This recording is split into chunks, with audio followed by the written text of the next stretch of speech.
وإن الله لمع المحسنين. وقال الله سبحانه وتعالى ومن أحسن قولا ممن دعا إلى الله وعمل صالحا وقال إنني من المسلمين. وقال الله سبحانه وتعالى إنما يعمر مساجد الله من آمن بالله واليوم الآخر وأقام الصلاة وآتى الزكاة ولم يخش إلا الله فعسى أولئك أن يكونوا من المهتدين. وقال عليه الصلاة والسلام لغدوة أو روحة في سبيل الله خير من الدنيا وما فيها.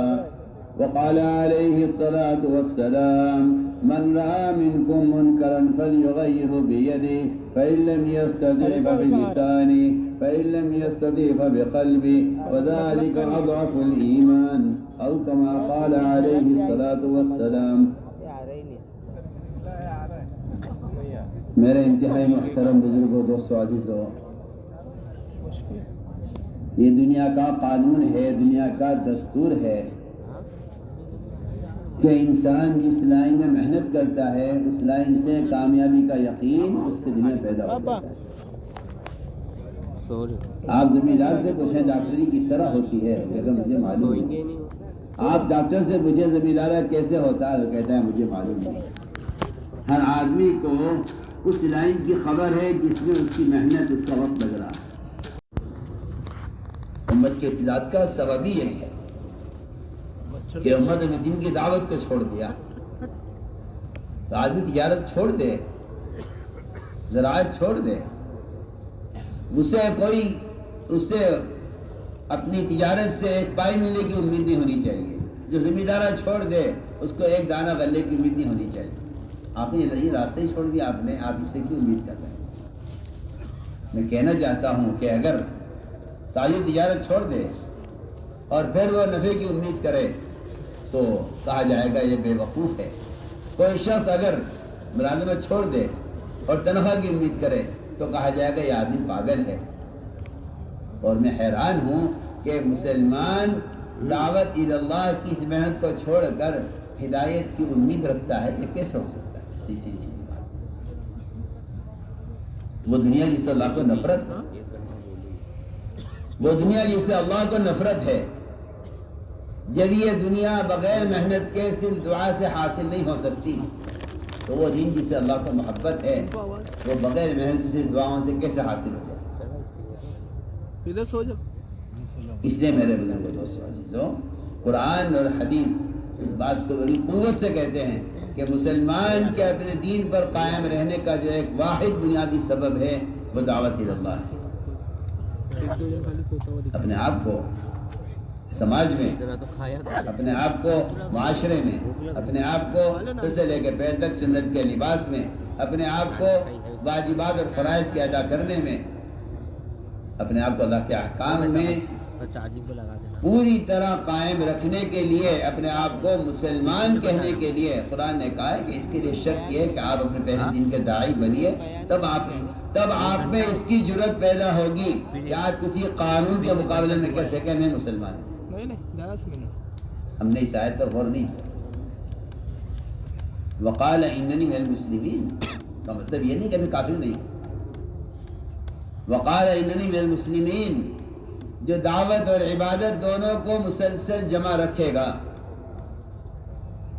جو دعوت اور عبادت کو مسلسل جمع رکھے گا، اس کے اندر اس بات کی جرت پیدا ہوگی کہ وہ کہے گا قانون کے مقابلے میں میں مسلمان ہوں، میں یہ لباس نہیں چھوڑ سکتا، میں مسلمان ہوں، میں داڑھی نہیں کٹا سکتا، میں مسلمان ہوں، میں نماز نہیں چھوڑ سکتا، میں مسلمان ہوں۔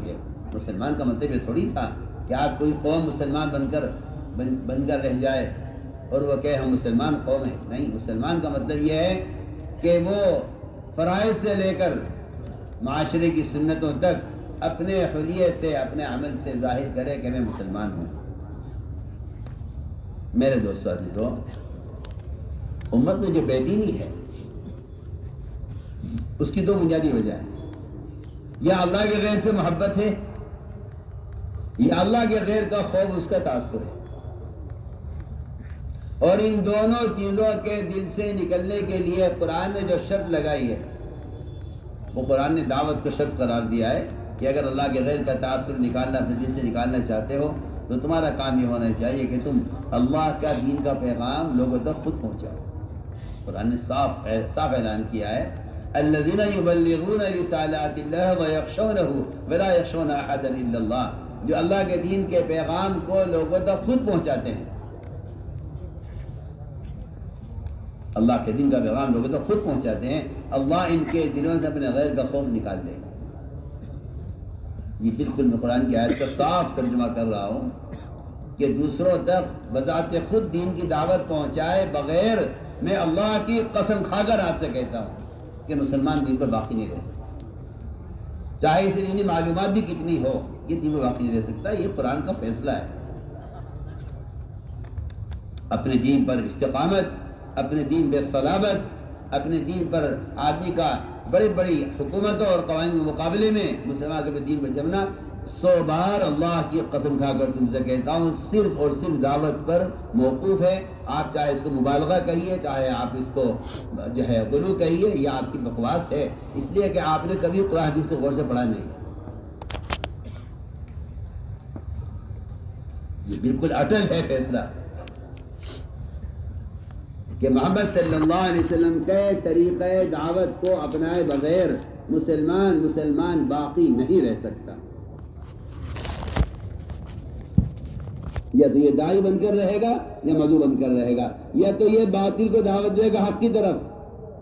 اگر یہ خدا کی قسم یہ کام نہیں کرے گا تو یہ باطل کی دعوت کا لبیک کہے گا اور یہ باطل کی دعوت کو قبول کرے گا۔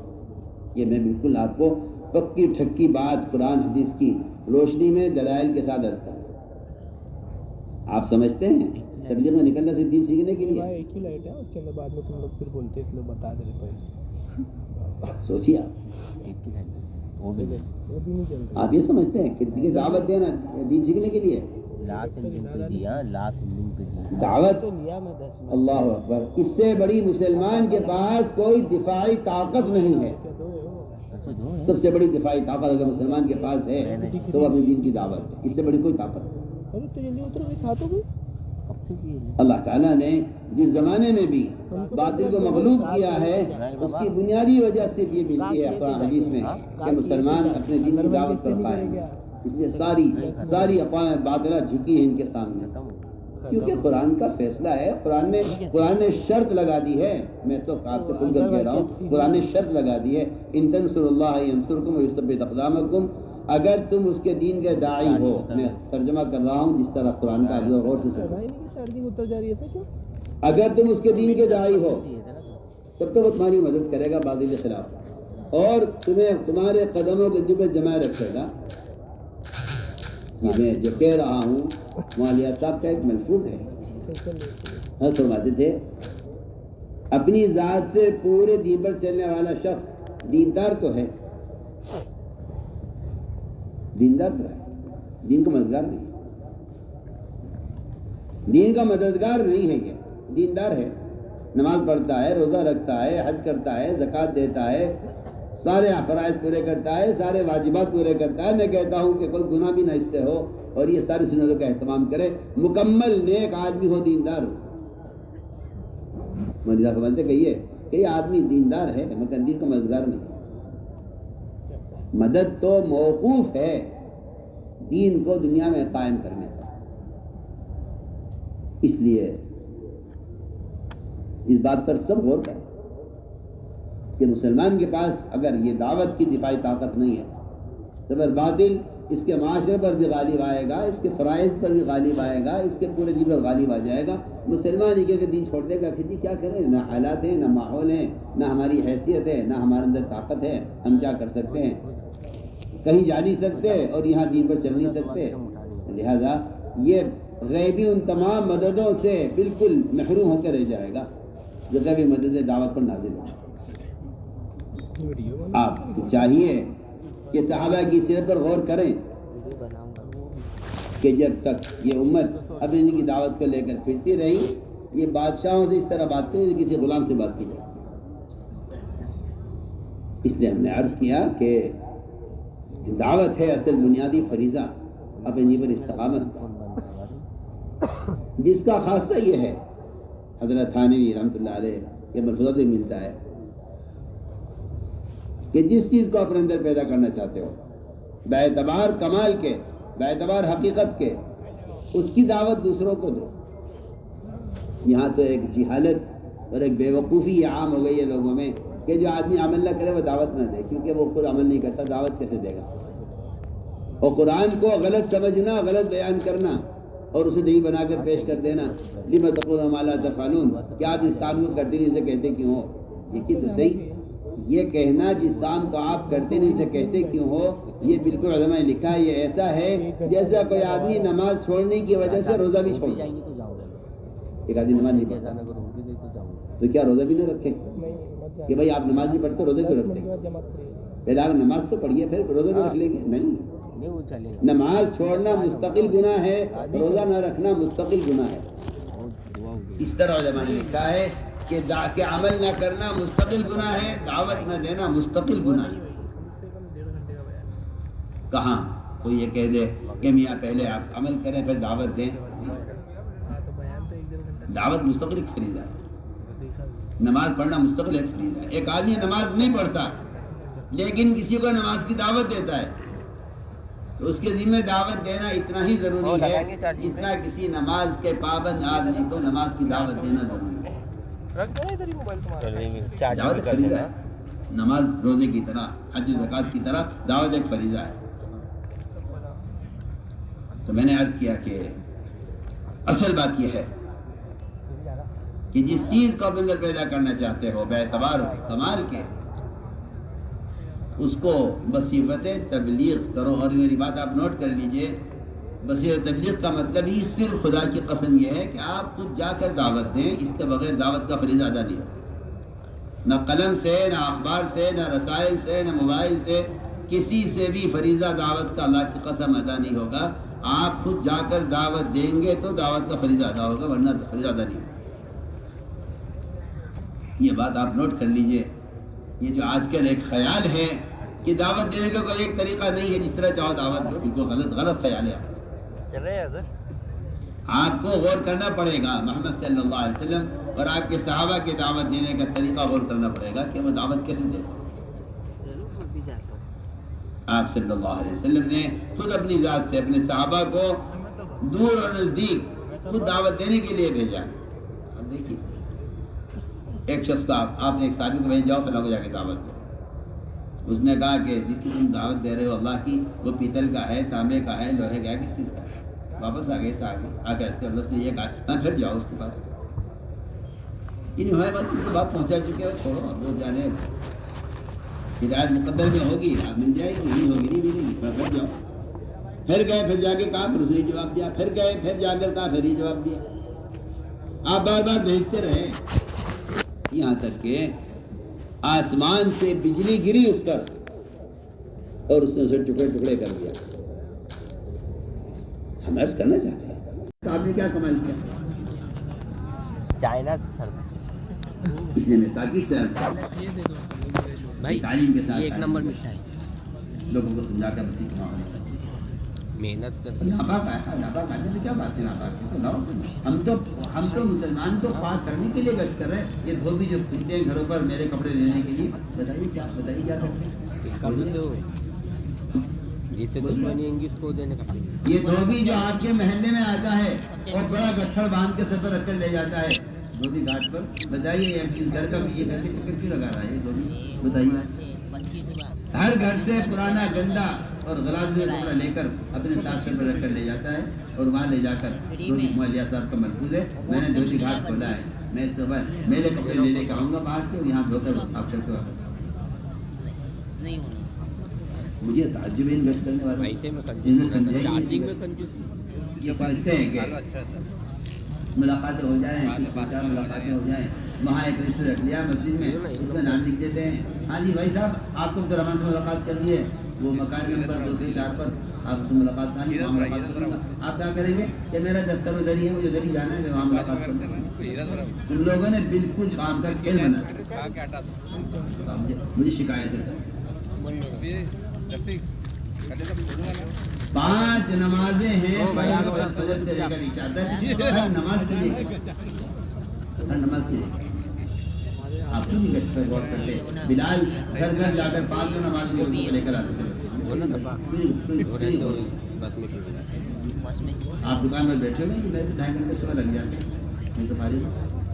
آپ اٹھ کے جا رہے نماز کے لیے. حضرت تھانوی لکھا ہے جو آدمی نماز کے لیے جا رہا ہے پڑھنے کے لیے مگر دوسرے کو تیار نہیں کر رہا ہے، یہ نمازی گناہ گار ہے. کہاں سو رہے ہیں آپ؟ گندا سندا لا کے رکھا. کتنا آسان کام ہے. آپ جا رہے ہو اپنی دکان سے نماز کے لیے، آپ فلاں تو نہیں آ جاؤ، آپ بھی آ جاؤ بھائی، کہاں بھائی چلو نماز کے لیے آ جاؤ. بھائی ہاتھ پکڑ کے آپ اپنے دوست کو زبردستی کھانے پر لے جاتے ہیں اپنے گھر. وہ لاکھ حضور کرتا ہے جی میں مشغول ہے کہ نہیں، آپ کو دعوت میں آنا ہے. آپ اپنے گھر کے لیے خوشامد کرتے ہیں، اللہ کے گھر کے لیے خوشامد نہیں کرتے. کیا کام کو سمجھ کر کرو. مسلمان کو جہنم سے بچانے کے لیے گشت ہے. اگر آپ نے نماز پڑھوا لی ایک آدمی سے کوشش کر کے آج، آپ نے اس کو ایک حقوق جہنم میں جلنے سے بچا لیا. آپ مجھے ایسا فرماتے تھے اگر تم کسی سے نماز پڑھوا لو تو 2 رکعت نماز شکرانے کی پڑھنا کہ اللہ آج تم نے میرے ذریعے سے ایک آدمی کو جہنم میں 2,88,00,000 سال جہنم میں جلنے سے تم نے ایک آدمی کو بچا لیا. تیرا فضل سوچیے ایک آدمی کو نماز پڑھانے پر نماز پڑھوانے میں کتنی بڑی خیر. اس طرح ہمیں تعلیم کا اہتمام کرنا ہے. اور میرے دوستوں یہ سارا جو کچھ بھی ہے اس کا جو اصل نور ہے اعمال کا وہ ذکر کے ساتھ، ذکری اعمال کا نور ہے. اگر اللہ کا ذکر نہیں ہے، علم ہے، لہٰذا فرماتے تھے کہ ظلمت ہی ظلمت ہے، ظلمت ہی علم، ظلمت ہی ظلمت ہے اگر اللہ کا ذکر نہیں ہے. اس لیے ہمیں ذکر کا اہتمام کرنا ہے. صبح شام کی تسبیحات کا بہت اہتمام کرنا ہے. ایک دن میں کسی کلمے کی، دوسرے کے استغفار کی. یہ صبح شام کی تسبیحات باوضو قبلہ رخ ہو کر اللہ کے متوجہ ہو کر پڑھنے کا اہتمام کرنا ہے. افضل ذکر قرآن کی تلاوت، اس سے بڑا کوئی ذکر نہیں ہے. اللہ کے ذات سے نکلا ہوا کلام ہے اور اس کی تلاوت کا بہترین وقت صبح صادق سے پہلے. سارے مجھے جو ترقی اللہ کا قرب محسوس ہوا ہے صبح صادق سے پہلے قرآن دیکھ کر پڑھنے میں، وہ ترقی وہ کسی اور عمل میں نہیں. اس لیے میں سب سے تاکید سے عرض کر رہا ہوں، اپنے ساتھیوں سے بھی عرض کر رہا ہوں، مجھے سے بھی عرض کر رہا ہوں، چاہے 2 آیتیں کا وقت ملے آپ کو، لیکن صبح اذان سے پہلے قرآن دیکھ کر پڑھیں، قرآن دیکھ کر پڑھیں. اور یہ میری آپ سب کو وصیت ہے اور نصیحت ہے. اور میں اگر یہ بھی عرض کر دوں، اپنی دل کی چاہت ہے میری کہ اللہ کے واسطے، اللہ کا واسطہ دے کر کہتا ہوں، موبائل میں قرآن ہرگز مت پڑھنا. میں آپ سے اس کا عہد لیتا ہوں. میں آپ سے اس کا عہد لیتا ہوں. میں اس سے زیادہ کچھ یہ میں کیا کہوں، میں آپ سے اس کا عہد لیتا ہوں کہ اس گندے موبائل میں قرآن کا رکھنا کسی بھی طرح عقل اس کو قبول نہیں کرتی ہے. آپ لاکھ باتیں بنائیں، آپ لاکھ توضیحات کریں، لاکھ تعمیرات کریں، اس سے کوئی فائدہ نہیں ہے. یہ قرآن کی بے حرمتی کا فتنہ ہے اس زمانے کا، جس کو مسلمان سمجھ نہیں رہا. آپ سوچئے نا، اپنے ماں باپ کی تصویر آپ قرآن میں نہیں لگا سکتے. آپ کہتے ہیں قرآن کی عظمت کے خلاف ہے، میں اپنے ماں باپ کی تصویر قرآن میں لگاؤں. سوچیے آپ کوئی کہیں ایسا ممکن ہے کہ آپ قرآن کے ایک اس پیج پر ماں کی تصویر لگائیں، باپ کی تصویر لگائیں؟ آپ کہیں نہیں، قرآن کی عظمت کے خلاف ہے. تو سینکڑوں گندی ننگی تصویروں میں قرآن کے رکھنے کی ہمت کیسے ہوئی؟ میں حیران ہوں آپ کی رائے سے، جبکہ میں عرض کر چکا ہوں کہ ریڈیو جس زمانے میں آیا تھا شروع میں، تو حضرت مولانا اشرف علی تھانوی رحمۃ اللہ علیہ، ان سے ایک صاحب نے مسئلہ معلوم کیا کہ کیا ریڈیو پر قرآن سن سکتے ہیں؟ اور میں جس ریڈیو میں گانا بجانا ہوتا ہے اسی میں قرآن، ادھر کا اسٹیشن لگاؤ تو قرآن، ادھر کا اسٹیشن لگاؤ تو گانا. فرمایا اسی ریڈیو پر گانا، حالانکہ وہ اسٹیشن الگ ہے، یہ الگ ہے. فرمایا کہ ریڈیو پر قرآن سننا بھی جائز نہیں ہے اور ریڈیو پر قرآن پڑھنا بھی جائز نہیں ہے لوگوں کو سنانے کے لیے. سنیے فتویٰ دیکھیے چھپا ہوا ہے. میں تو کوئی خیالی باتیں کرتا نہیں اللہ کے فضل سے.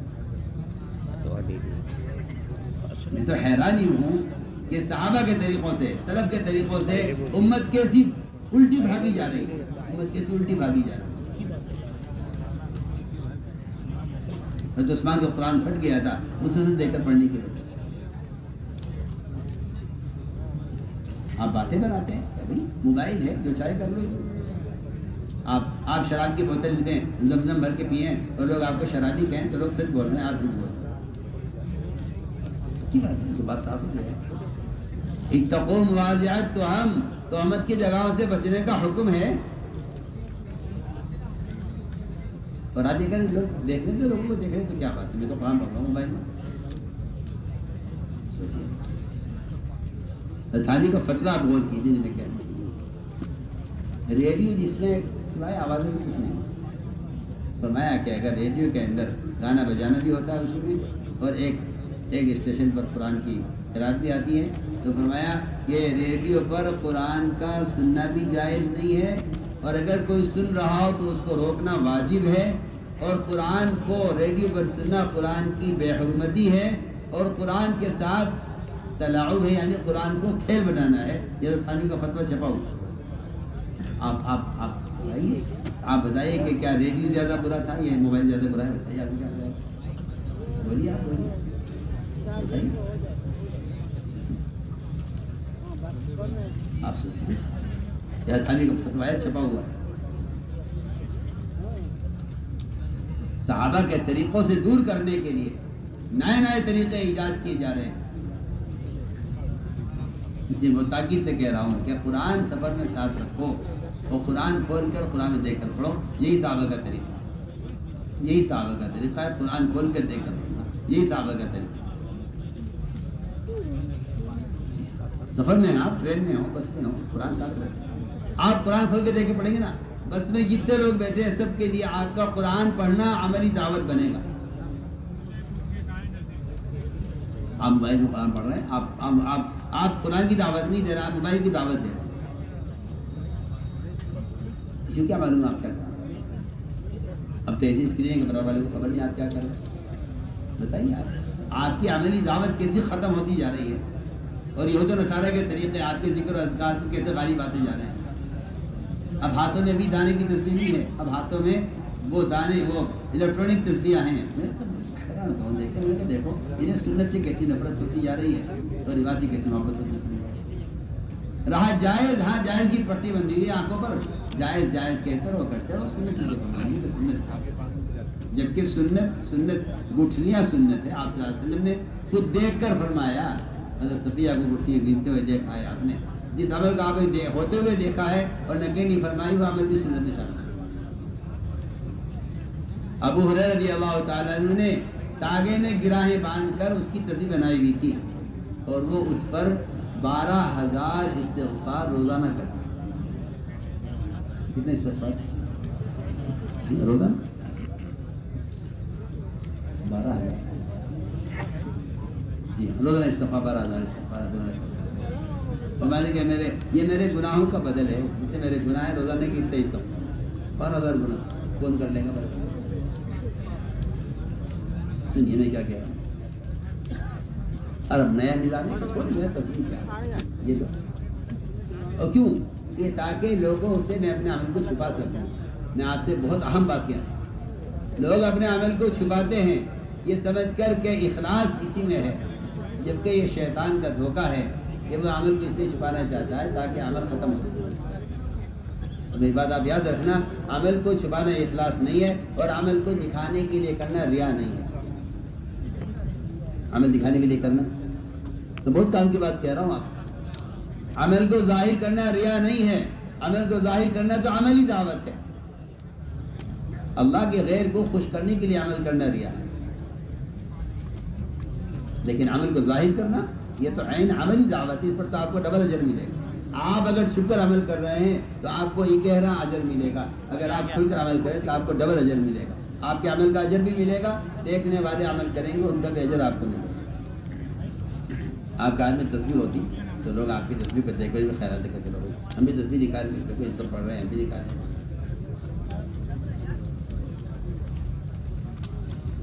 جی ہاں، میں تو سب سے بس کرتا ہوں کہ شیطان یہ دھوکہ دے گا آپ کو کہ بھائی نہیں چھپ کر عمل کرو، تمہارے عمل کو لوگ دیکھیں گے. جی ہاں، کفار نے کہا تھا ابو بکر صدیق رضی اللہ تعالیٰ سے کہ آپ کو تلاوت کرنی ہے نا، آپ کمرے کے اندر کیجیے نا، آپ باہر کیوں کریں تلاوت؟ اگر آپ باہر تلاوت کریں گے تو آپ کو مکے سے نکال دیں گے. کیوں؟ اس لیے کہ آپ کی اگر تلاوت زور سے ہوگی تو لوگ اسلام کی طرف آئیں گے، ان کی تلاوت داعیانہ تلاوت ہے. ہم تو ساتھ بس کرتے ہیں کہ اعمال کو متعدی بناؤ، عمل کو متعدی بنانے کے لیے خروج ہے. میں علماء سے کہہ رہا ہوں عمل کو متعدی بنانے کے لیے خروج ہے. آپ اس خیال سے نکال دیجئے کہ آپ اخبار رسائل کے ذریعے سے دین کی باتوں کو پھیلا دیں گے تو دین پھیل جائے گا. میں تو صاف بحث کرتا ہوں کہ وہ تو عملی جو منظر ہے عمل کا وہ دلوں کو پلٹتا ہے. ہندا جیسی سنگ دل عورت سمجھا کلے چھپانے والی، وہ رات کے تہجد کا منظر دیکھ کر اس نے اسلام قبول کیا ہے. ابو سفیان نے کہا کہ تو اس دین کا انکار کرتی، تو نے اس دین کیسے قبول کر لیا؟ کہ ابو سفیان ایک طرف ہٹ جا، تو نے وہ رات کا منظر نہیں دیکھا جو میں نے دیکھا ہے، تہجد کا، صحابہ کے اور رکوع و سجدے کا اور دعاؤں کا اور تلاوت کا جو منظر میں نے دیکھا تو نے نہیں دیکھا. ہم تو عملی دین پیش کرنے کے لیے پھرنا چاہتے ہیں، عملی دین پیش کرنا.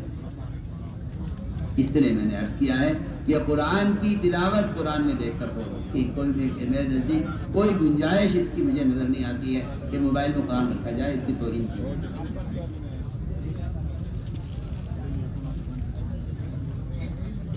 قادسیہ کی جنگ میں صحابہ نے قرآن ساتھ رکھا ہوا تھا.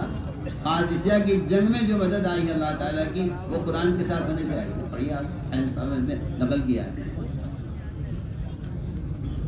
کریں گے اہتمام انشاءاللہ. ہم تو یہ بات آپ سے کہہ رہے ہیں، ہمیں امید ہے کہ آپ مانیں گے. ہمیں امید ہے کہ آپ مانیں گے. ہم آپ سے جو بات کر رہے ہیں اس امید پر کر رہے ہیں کہ ہمیں امید ہے کہ آپ جو کہا جائے گا انشاءاللہ آپ کریں گے. ممی والد اللہ جزائے خیر دے، انہوں نے ہمیشہ سے اس بات کا خیال کیا ہے. میں نے مسجد کی آبادی کا عمل جب شروع کیا نظام الدین سے، سب سے پہل اس نے بمبئی والوں نے کی ہے. یہ خیر بمبئی والوں کے حصے میں ہے. میں آپ سے سب سے کہہ رہا ہوں، سب سے پہلے بمبئی والوں نے اس پر لبیک کی ہے. انہوں نے سب سے پہلے مسجد کی آبادی کا عمل پوری دنیا میں جو پہلے دن شروع ہوا ہے بمبئی سے شروع ہوا. اس لیے ہم تو آپ سے کھل کر بات کر سکتے ہیں. مجھے ہمیں پوری امید ہے کہ انشاءاللہ جو ہم کہیں گے انشاءاللہ آپ. اور ہمیں اس بات کا پورا یقین ہے کہ جو کہا جا رہا ہے اس کے مطابق کام ہوگا تو پھر آپ کو نظر آئے گا ماحول سارا بدلتا ہوا. اس مسجد کی آبادی نے شراب کے اڈے ختم کر دیے ہیں. آپ جگہ تبدیل کیجیے نا. آپ یہ بتا دیں لوگوں کو شراب پینا حرام نہیں. یہ تو کوئی دعوت نہیں ہے. یہ تو کوئی دعوت نہیں، تو معلومات ہے. اس لیے پورا مجمع اس کا انشاءاللہ عزم کرے کہ جو کہا جا رہا ہے انشاءاللہ ہمیں کریں. اگلی بات، فضائل کے ساتھ ساتھ مسائل کا ہماری علماء سے درخواست ہے اور بہت لجاجت کے ساتھ درخواست ہے، کاش علماء مسجد کو روزانہ وقت دیں. اور ہمارے جو گشت ہیں یہ صرف فضائل کی تعلیم کے لیے نہیں ہے، یہ اس کے ساتھ ساتھ مسائل کی تعلیم کے لیے گشت ہے. مسجد میں لوگوں کو لایا جائے، انہیں غسل کے فرائض، انہیں وضو کا طریقہ مفتی صاحب وضو کر کے دکھلا رہے ہیں. وہ جو ہے وضو خانے میں جماعت کھڑی ہوئی ہے، محلے کے لوگ کھڑے ہوئے ہیں. مفتی صاحب بیٹھے اعلان کریں کہ لوگوں دیکھو میں وضو کرتا ہوں، میرا وضو دیکھو، اس طرح وضو کرو. مفتی کے ذمے اصل نبوت کا کام یہ آیا تھا. صلو کما رأیتمونی اصلی جو حدیث ہے اس پر صحابہ ایسے عمل کرتے تھے. حضرت عراق والوں نے کہا کہ آپ صلی اللہ علیہ وسلم کے طریقہ پر ہمیں وضو سکھلائیے، تو انہوں نے بیان نہیں کیا، کوئی بیان تقریر نہیں کی، کوئی کاغذ چھاپ کر وہاں نہیں دے دیا نا وضو کے طریقے کا، بلکہ اس جگہ بیٹھ کر وضو کیا اور سب کو وضو کر کے دیا. اس لیے ہم بہت ضروری بات کرتے ہیں، مسائل کی تعلیم مسجدوں میں مسائل کے لیے کہ حلقے قائم کرنا یہ نماز کی طرح ضروری ہے. امام کے ذمہ ہے، اگر وہ عالم ہے مفتی ہے امام کے ذمہ ہے، وہ نہیں کر سکتا تو مقامی علماء کو چاہیے کہ وہ روزانہ اپنا وقت مسجد کے لیے حاجت کریں اور عوام سے اختلاط کریں. ہمارے یہاں مسجد کی آبادی کا ایک بنیادی مقصد وہ مسائل کے حلقے کا وجود میں آنا ہے. تبلیغ کا کام کوئی مسائل سے ہٹ کر کوئی کام نہیں ہے. چلو یہ کا کام تو فضائل کا ہے ہمارا, مسائل کا کام کا نہیں. آپ کیا بات کریں؟ ہمیں علماء کا وقت چاہیے مسجدوں کے لیے. اس محلے میں جو عالم رہتا ہے میری اس سے درخواست ہے کہ وہ اپنی تدریس تعلیم کے ساتھ. اور پھر ممبئی میں تو بہت سے علماء وہ دوسرے تجارتی کاموں میں مشغول ہیں. میں تو میرا دل چاہتا ہے کہ علماء 8-8 گھنٹے مسجدوں میں اپنی تجارت کے ساتھ, تاکہ ان کے عوام کے اختلاط سے دینی تعلیم, امت کو دینی تعلیم دی جائے. یہ صرف کتاب چھاپ کر دیتے ہیں. میرے نزدیک اس بہتے سمندر کا کوئی کتاب ان کو سکھانے کا کوئی علاج نہیں ہے. ان کو تو اصل صبح میں لے کر کے علماء سے حق کیا جائے. اصل صحبت چاہیے, اصل صحبت چاہیے. عوام علماء کا اجتماع چاہیے. مسجد کی صداقت جو اصل مقصد ہے, جو اصل نبی کا طریقہ تعلیم ہے وہ چاہیے. اور مکاتب کو قائم کرنے کا پورا مجمع اس کا فکر کرے. کوئی مسجد مکتب سے خالی نہ ہو, اور کوئی مسلمان بوڑھا سے بوڑھا یا بچے سے بچہ کوئی مسلمان اس مکتب کے حلقے سے الگ نہ ہو. ہر ایک کو دعوت دے کر ہماری کوششوں میں بھی اس کی کوشش کی جائے کہ بچوں کو, بوڑھوں کو, جوانوں کو, سب کو لے کر مسجد میں مکتب میں تعلیم کے حلقے میں لا کر چھوڑا جائے. جو جتنا وقت مسجد کو دے رہا ہے اس میں اس کو دین سکھلانا, یہ اصل مسجد لانے کا مقصد ہے. کہ آنے والے کی نوعیت کو دیکھو, جسے کلمہ یاد ہے کلمہ سکھلاؤ, اسے نماز نہیں آتی نماز سکھلاؤ, اسے غسل کے فرائض نہیں معلوم ہو بتلاؤ. اس طرح ہمیں مسائل کی تعلیم حضرت علی فرماتے رضی اللہ تعالیٰ عنہ, شرافت انسانیت کے کاموں میں سے ایک کام یہ ہے کہ علماء کی ہر مسجد میں علماء کی ایک ایسی جماعت بنائی جائے جو وہاں کے عوام کو دین سکھانے کے لیے کافی ہو جائے. حضرت علی فرماتے رضی اللہ عنہ کہ شرافت انسانیت کے کاموں میں سے ایک کام یہ ہے کہ مسجدوں میں, اور یہ حضرت علی کا یہ قول مولانا مفتی شفیع رحمۃ اللہ علیہ نے معلوم قرآن میں نقل کیا ہے. اس آیت کے ذیل میں نے فرمایا اللہ تعالیٰ نے منع مساجد اللہ یذکر فیہا اسمہ وسعی فی خرابہا, اس آیت کے ذیل میں یہ قول نقل کیا ہے طریقہ کہ شرافت انسانیت کے کام میں سے ایک کام یہ بھی ہے کہ مسجد کی آبادی کی محنت کی جائے, اور دوسرا کام یہ ہے کہ ہر مسجد میں علماء کی ایک جماعت تشکیل کی جائے جو وہاں کے عوام کو دین سکھانے کے لیے کافی ہے. اس طرح ہمیں مسائل علماء سے معلوم کرنے ہیں.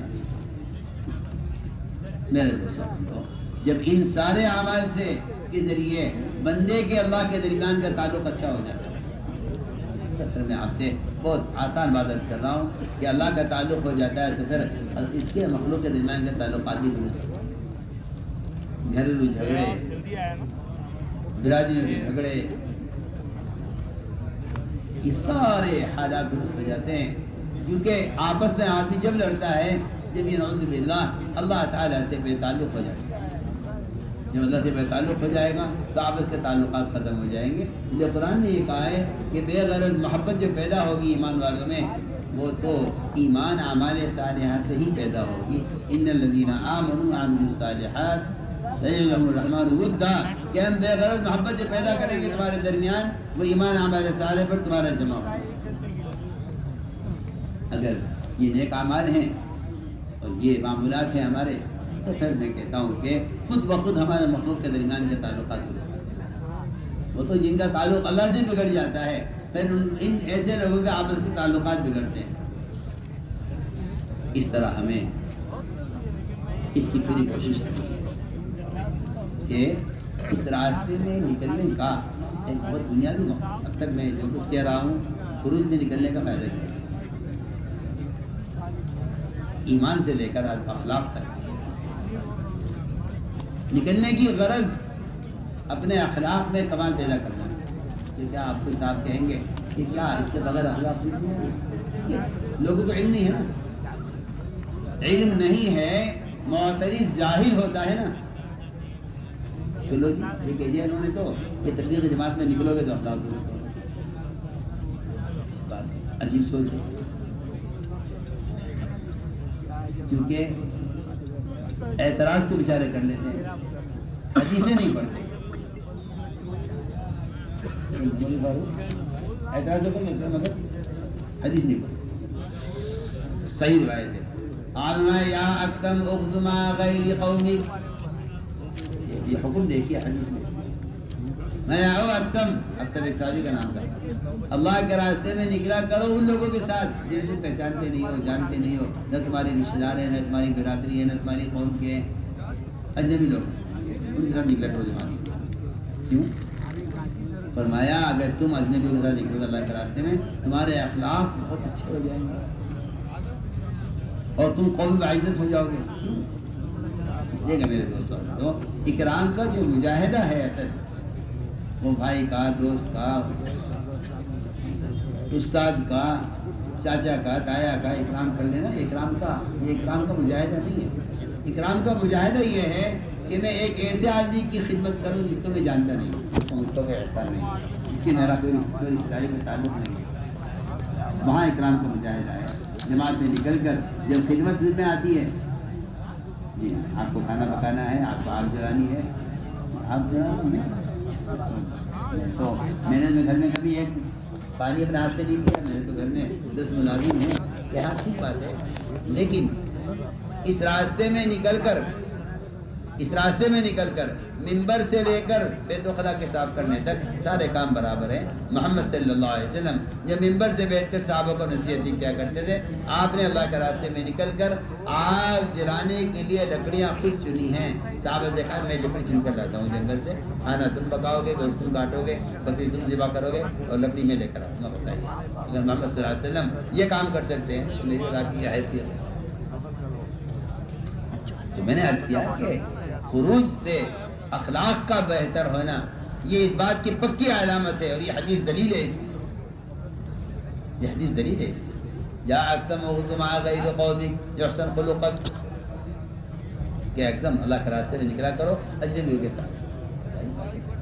ایک جماعت میں تو کہتا ہوں کہ اللہ نے اس زمانے میں یہ وہ نعمت دی ہے کہ جس نے کالوں کو، گوروں کو، انگریزی والے، اردو والے، بنگلہ والے، فرانس والے، روس والے، کہاں والے ایک جماعت میں 6 زبانوں کے لوگ ہوتے ہیں، ایک جماعت میں 4 رنگ کے لوگ ہوتے ہیں،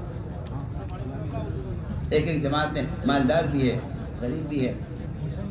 ایک جماعت ابھی آئی ہمارے یہاں نظام الدین، ایک صاحب ملے مجھے اس میں جماعت میں، انہوں نے مجھ سے دعا کے لیے کہا، میں نے کہا کیا بات ہے؟ میں نے کہا جی بہت پریشان ہوں اور بالکل فقر کی نوبت ہے۔ خیر بیچارے نے حال بتلایا، میں پھر کیسے آئے کہ جی وہ قرض لے کے نکلا ہوں۔ اسی جماعت میں ایک صاحب اور تھے، اس کے بعد بھی ملا تو وہ ملے کہ جی میں بھی نہیں کی جماعت میں، وہ چلا گیا۔ میں نے کہا آپ کہاں سے؟ اس نے کہا جی میں تو کروڑپتی آدمی ہوں، میرا تو سارا کاروبار دبئی میں پھیلا ہوا ہے، دبئی میں رہتا ہوں، 4 ہوٹل ہیں دبئی میں، بہت مالدار۔ میں سوچے پڑ گیا، میں نے کہا یہ اس کی جماعت میں 4 مہینے کی جماعت ہے، یہ اس کی جماعت میں 1 کروڑپتی آدمی سے لے کر ایک وہ آدمی بھی ہے جس کے گھر میں کھانے کو نہیں۔ امت کے درمیان جو طبقاتی فرق تھا، میں کہتا ہوں اس وقت یہ ہے دعوت کی یہ محنت، جس نے امت کے درمیان کی طبقاتی فرق کو، یہ عزیز ہیں، یہ ذلیل ہیں، یہ اونچے ہیں، یہ نیچے ہیں، یہ مالدار ہیں، یہ غریب ہیں، یہ کالے ہیں، یہ گورے ہیں، اس کام نے اس فرق کو کاٹا ہے، اس کام نے اس فرق کو ختم کیا ہے۔ امت بنانے کے لیے دعوت کا یہ اسلوب اور دعوت کا یہ طریقہ، یہ ایک بنیادی سبب ہے امت کے بننے کے لیے، امت کے جماعت کے لیے، امت کے درمیان کے طبقاتی فرق کے ختم ہونے کے لیے۔ تو میں نے عرض کیا کہ جماعت میں نکل کر خدمت میں اپنے آپ کو خود پیش کرو، یہ کام لے اپنے آپ کو خود پیش کرو، اپنی ضرورت خود پوری کرو، ساتھیوں کے کاموں میں ہاتھ بٹاؤ۔ بلکہ یہاں تک آتا ہے، روایتوں میں، حدیث میں آتا ہے کہ اللہ کا تعلق بندے سے، بندے کا تعلق اللہ سے اس وقت تک باقی رہتا ہے جب تک یہ دوسروں سے خدمت نہیں لیتا۔ عجیب حدیث، عجیب حدیث۔ اللہ کا تعلق بندے سے، بندے کا تعلق اللہ سے اس وقت تک باقی رہتا ہے جب تک یہ دوسروں سے خدمت نہیں لیتا، اپنا کام خود کرتا۔ اس طرح ہمیں اللہ کے راستے میں نکل کر اکرام کی مشق کرنی ہے۔ اور میرے دوست عزیزو، یہ سارے کام اللہ کی رضا کے لیے کیے جائیں، یہی عمل کی روح ہے، یہی اخلاص ہے، یہی ایمان ہے۔ صحابی نے سوال کیا تھا اصلا ایمان کسے کہتے ہیں؟ فرمایا کہ ایمان اخلاص کو کہتے ہیں، نیت کو درست کرتے رہنا، کیونکہ شیطان عمل سے زیادہ نیت کو بگاڑنے کی کوشش کرتا ہے۔ اگر ہم فرماتے تھے اگر تم نے اچھا عمل کر بھی لیا تو شیطان تیرے عمل سے اتنا پریشان نہیں ہے جتنی تیری نیت سے پریشان ہے، بلکہ فرماتے تھے کہ جب نیت بگڑی ہوئی ہوتی ہے تو شیطان عمل پر اور آمادہ کرتا ہے اور تیرے عمل کی خود تعریف کرتا ہے۔ وہ تو تعاون کرے گا تیرے عمل کو، تجھے عمل سے روکے گا نہیں۔ شیطان نماز سے روکے گا نہیں اگر نماز ریا والی نماز ہے، شیطان سخاوت سے روکے گا نہیں، مال خرچ سے روکے گا نہیں اگر ریا کے ساتھ خرچ کر رہا ہے۔ شیطان تو اس عمل سے روکتا ہے جو عمل اخلاص کے ساتھ کیا جاتا ہے۔ اس لیے اپنی نیتوں کو ٹٹولتے رہیں اور اللہ تعالیٰ سے اخلاص مانگتے رہیں۔ اس طرح ہمیں ہر کام کو اللہ کی رضا کے لیے اخلاص کے ساتھ کرنا ہے۔ اگلی بات یہ ہے کہ اپنے آپ کو لایانی سے بہت بچانا ہے۔ ہمارا کام کا مزاج ہے یہ کہ خروج کے زمانے میں خاص طور پر سیاسی باتیں، اختلافی باتیں، وہ کیا کہہ رہا، اس نے کیا کہا، وہ کیا کہہ رہا، یہ کیا کہہ رہے ہیں، اس میں نہ لگیں۔ ہمارا وقت 3 کاموں میں گزرے، دعوت میں، تعلیم اور تعلم میں یا عبادت میں۔ یہ 3 کام حضرت فرماتے تھے دنیا میں کہ یہ 3 کام نہ ہوتے، اللہ کے راستے میں پھرنا دعوت دینے کے لیے، اور عبادت کرنا اور تعلیم کے حلقوں میں جم کر بیٹھنا، اگر یہ 3 کام نہ ہوتے تو عمر دنیا میں رہنا پسند نہ کرتا ہے۔ عمر کا ہمارا وقت اس میں گزرے، ہم سیاسی باتیں، اختلافی باتیں اس میں ہرگز نہ پڑیں۔ جو فارغ وقت ہے اس فارغ وقت کو یہ دعوت میں یا سیکھنے سکھلانے میں ہم اس میں لگائیں، اور اس کی پوری کوشش کریں فارغ وقت میں قرآن کے سیکھنے کا بڑا اہتمام کریں۔ میں نے عرض کیا کہ تعلیم کے حلقوں کے ساتھ جو ایک بنیادی عمل ہے وہ قرآن کو صحیح کرنے کا حلقہ ہے۔ ایک ساتھی اگر ہے آپ کی جماعت میں صحیح قرآن پڑھنے والا تو ایک ہی حلقہ لگائیے اور وہ ایک کا قرآن درست کرائے، اس طرح کہ آج 2 آیتیں یا 1 آیت جیسی ان کے اندر استعداد ہو، 1 آیت ان کو پڑھا دیں، اگلے دن اسی آیت کو دوبارہ سنیں، پھر اگلی آیت پڑھائیں، اور پھر اگلے 24 گھنٹے کے لیے 2 آدمی کی جوڑی بنا دیں کہ بھائی آپ ان کو سنیں، ان کو سنائیں، اور چاہیے کہ ان سے کہیں کہ بات پوچھنی ہو، ٹھیک کرنا ہو تو ہم سے آ کر ملیں۔ ہر جماعت میں ایک قاری، ایک عالم کا ہونا اس لیے ضروری ہے تاکہ ان کی نماز بھی درست ہو جائے، ان کا قرآن بھی درست ہو جائے، انہیں مسائل بھی معلوم ہو۔ اس طرح ہمیں انشاءاللہ قرآن کی تلاوت کا اور اس طرح قرآن کے حلقوں کا اہتمام کرنا ہے۔ 6 بات کا مذاکرہ جیسے میں نے عرض کیا ہے کہ ان صفات کو اس طرح سمجھانے کی کوشش کرو عملی طور پر کہ اس کی عملی محنت کیا ہے۔ 6 نمبر بیان کر دینا کوئی کمال نہیں ہے۔ یہ 6 صفات ہیں جنہیں اپنے اندر عملی طور پر ہمیں پیدا کرنا ہے، کریں گے انشاءاللہ۔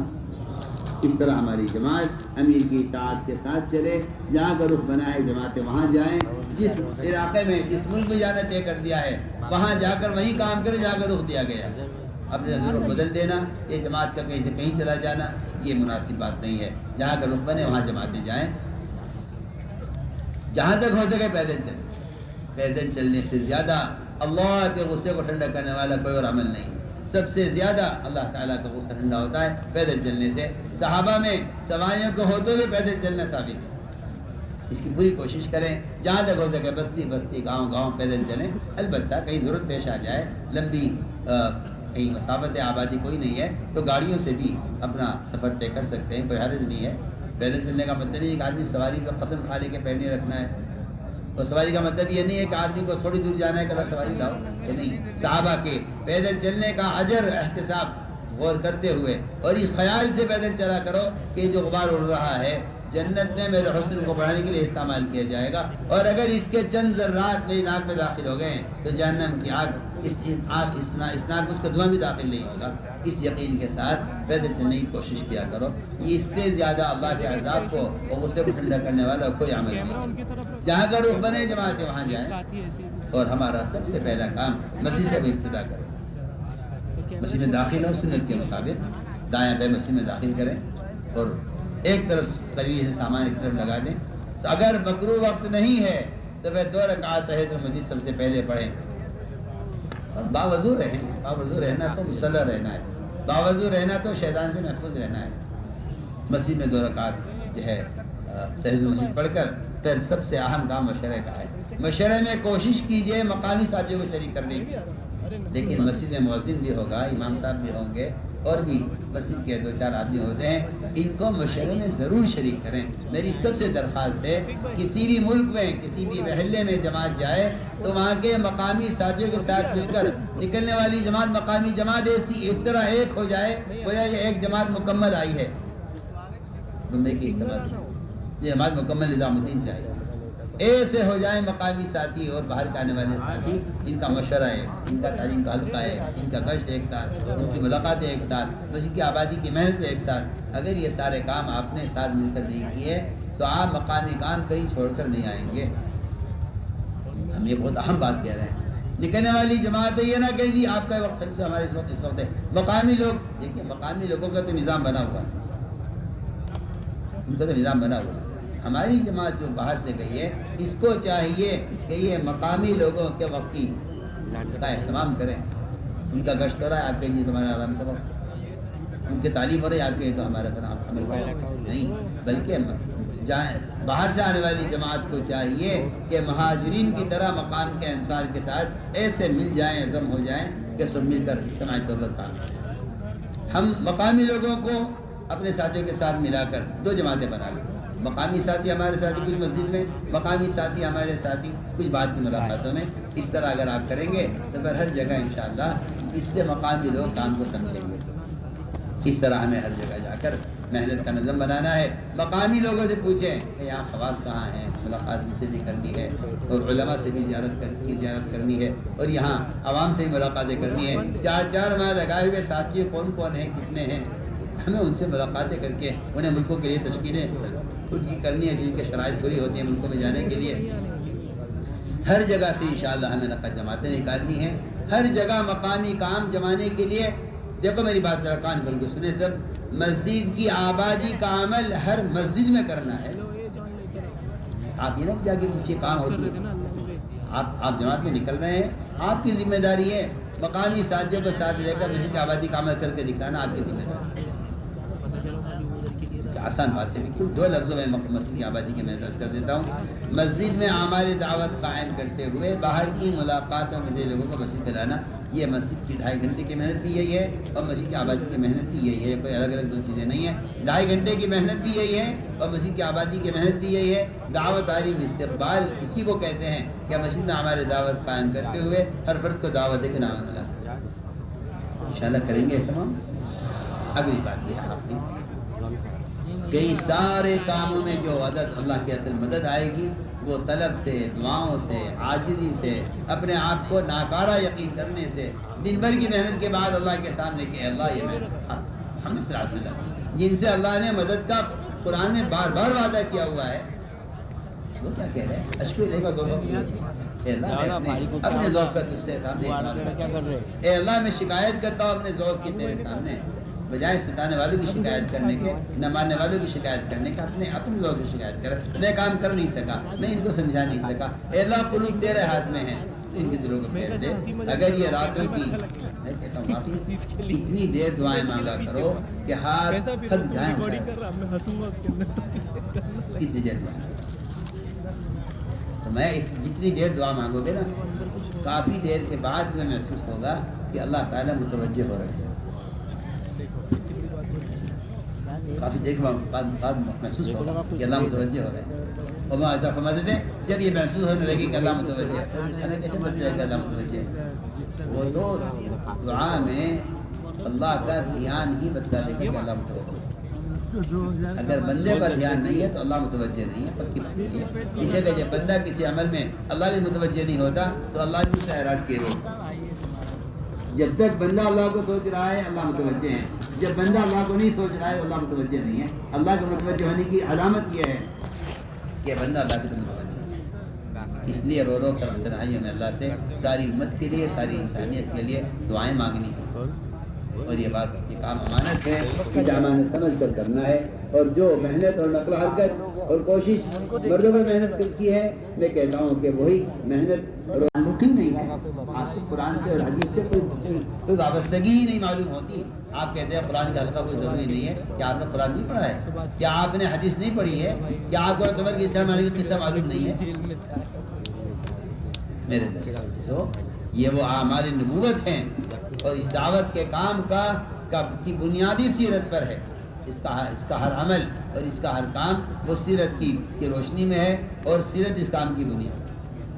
اس لیے پورا مجمع اس کا عزم کر لے کہ روزانہ اپنے گھر کے اندر جو 5 اعمال کے بتلائے جاتے ہیں انہیں انشاءاللہ میں اہتمام سے کریں گے، جن میں قرآن کی تصحیح کا حلقہ بھی ہے، کتابی تعلیم ہے، جیسی بات کا مذاکرہ کرنا ہے، اللہ کے راستے میں نکلنے کے لیے اپنی عورتوں کو تشکیل کرنا، اور اگر ان کا روزانہ مشورہ اہتمام سے پھر تعلیم کس کے ذمہ ہوگی، قرآن حلقہ کس کے ذمہ ہوگا، یہ سارے اعمال کے روزانہ اہتمام سے کریں گے انشاءاللہ. عورتوں کا خروج اللہ کی قسم اس زمانے کی ضرورت کے اعتبار سے انتہائی لازم، انتہائی اہم، انتہائی ضروری ہے. میں بار بار کہہ رہا ہوں یہ وہ سنت محمد صلی اللہ علیہ وسلم کی کہ اگر عورتوں کا خروج نہ ہوا تو آپ کے گھروں سے میں ابتداد آئے گا اور آپ کے گھروں سے یہ بے دینی نکلے گی نہیں. اگر عورتوں کا خروج نہ ہوا، ہم تو ہر گھر میں عورتوں کی جماعت داخل کرنا چاہتے ہیں، ہر گھر میں عورتوں کی جماعت داخل کرنا چاہتے ہیں. ہم تو 40 دن کی جماعت اگر مستورات کی ہے تو کم سے کم 2 دن ہر گھر میں قیام کروانا چاہتے ہیں. 30 گھروں میں قیام چاہتے ہیں 40 دن کی جماعت کا، تاکہ 2 دن ایک گھر میں قیام. اس کے بغیر یہ ارتداد کی ہوائیں رکنے والی نہیں ہیں. آپ جتنے چاہیں پمفلیٹ چھاپیں، جتنے چاہیں آپ موبائلوں پر دین کی باتیں پھیلائیں. اس سے یہ کسی نبی کا طریقہ ہے نہ کسی صحابی کا طریقہ ہے. یہ آپ نے رواجی طریقہ اختیار کیا ہے سنت کو چھوڑ کر، ورنہ سنت یہ ہے کہ عورتوں کی یہ نقل و حرکت یہ گھروں کے ماحول کو تبدیل کرے. اس لیے یہ عزم کر لیں ہماری سارے ساتھی، تین سے روزہ مردوں کی جماعت کے، 2 سے روزہ مردوں کی جماعت کے ساتھ، تیسرے سے روزہ میں مجھے عورتوں کے ساتھ نکلنا ہے. یہ مسیح کی جماعت کا مشورہ ہے، اس میں کسی کو اختیار نہیں ہے کہ میں مردوں کی جماعت میں نکلوں گا، عورتوں کی جماعت میں نکلوں گا، یہ اختیار نہیں ہے. 2 سے روزہ میں آپ نے جو وقت لگا لیا ہے مردوں کی جماعت کے ساتھ، یہ تیسرے آپ کے مہینے کے 6 روزہ ہیں، یہ مستورات کے ساتھ ہیں. 2 چلے آپ کے لگ گئے ہیں مردوں کی جماعت کے ساتھ، یہ تیسرا سال آپ کے خروج کا مستورات کے ساتھ ہے. یا اگر اس کو مسجد کے سطح پر آپ طے کر لیں، چاہے وہ بیرون کا خروج ہو، چاہے وہ چلے کا خروج مستورات کا، چاہے وہ 6 روزہ کا خروج ہو، چاہے وہ مستورات کا عشرے کا خروج ہو، اگر یہ خروج آپ کی مسجد کی سطح سے ہوگا تب تو یہ قابو میں آ سکتا ہے. کریں گے ٹھیک ہے نا؟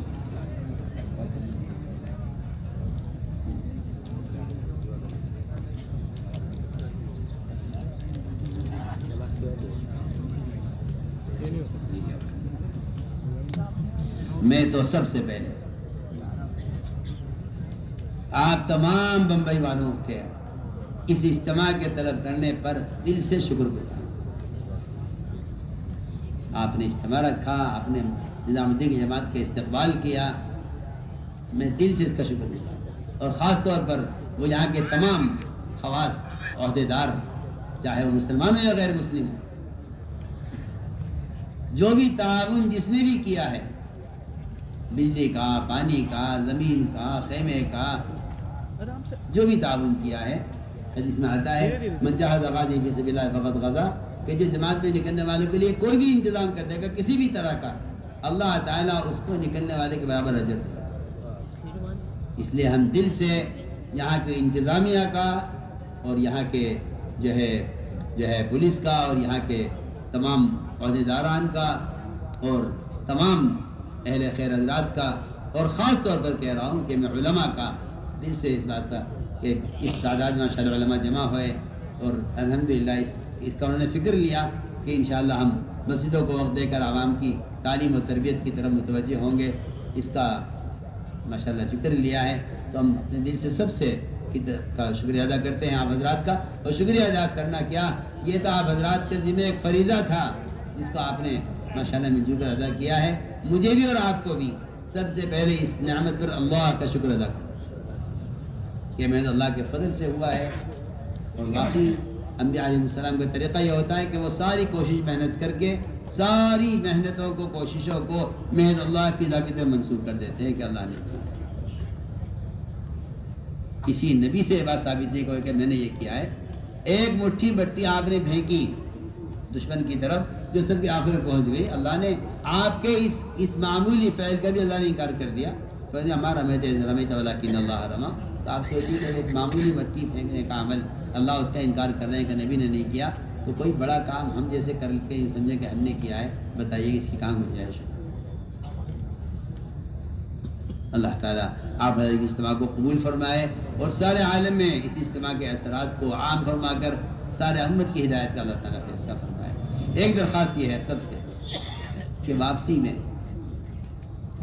کسی کی چیز کا نقصان، کسی کے سامان کا نقصان، راستوں میں چلنے میں تنگی کرنا. حدیث میں آتا ہے کہ جو راستہ تنگ کرے گا یا جگہ راستہ بند کرے گا، جگہ کو تنگ کرے گا، اللہ کے یہاں اس کی دین کی محنت قبول نہیں کی جائے گی. علماء نے 3 حدیثوں کا انتخاب کیا ہے حدیث میں سے جس پر پچھلے زندگی کا اعمال برباد ہو جاتے ہیں.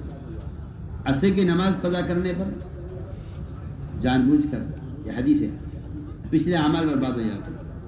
کسی پاک دامن عورت پر تہمت لگانے والے کے لیے اس کی زندگی کا اعمال برباد ہو جاتا ہے. اور اگر کوئی جماعت میں نکل کر راستے کو بند کرے یہ جگہ کو تنگ کرے تو حدیث میں آتا ہے کہ اس کا پچھلا سارا جہاد اور کوششیں سب ضائع ہو جائیں. اس بات کا بہت خیال رکھیں کہ واپسی میں ہماری رضا سے کسی کو تکلیف نہ ہو. اسٹیشنوں پر بھیڑ نہ کریں. نماز پڑھنی ہے تو ایسی جگہ پڑھیں جہاں لوگوں کی گزرگاہ نہ ہو، کیونکہ ہمارے عمل سے کام بدنام ہوگا یا ہمارے عمل سے کام کا نام ہوگا. اگر ہمارے اخلاق ایسے ہیں تو لوگ کہیں گے ماشاءاللہ اتنا بڑا مجمع. بلکہ آج بھی ماشاءاللہ حکام ہمارے پاس آئے یہاں کے اور پولیس والے بھی آئے، سبھی متاثر تھے کہ اتنے سکون سے مجمع آیا جا رہا ہے. ہم مزید اپنے اخلاق سے اور مزید اس بات کی کوشش کریں کہ ہر طبقہ ہمارے کام سے اور ہماری اجتماع سے خوش ہو، مطمئن ہو، کسی کو ہم سے کوئی شکایت نہ ہو.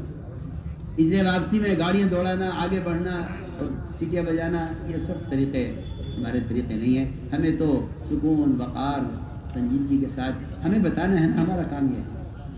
ہمیں تو بتانا ہے، ہم تو کام کی ذمہ داری ہے نا، کام کی ذمہ داری ہے نا. ہم کو ہم عام پبلک تو نہیں ہے نا. ہمیں تو اپنے عمل سے بتانا ہے کہ ہمارا کام کیا ہے. کریں گے انشاءاللہ اس کا اہتمام. آپ کو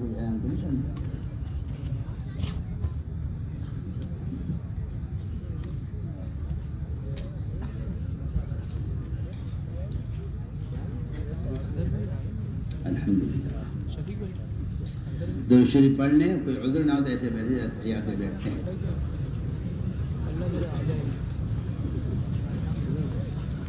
اپنی جگہ بیٹھے بیٹھے، کھڑا کوئی نہیں، اپنی جگہ بیٹھے بیٹھے تشہد کی حالت میں بیٹھ جائے.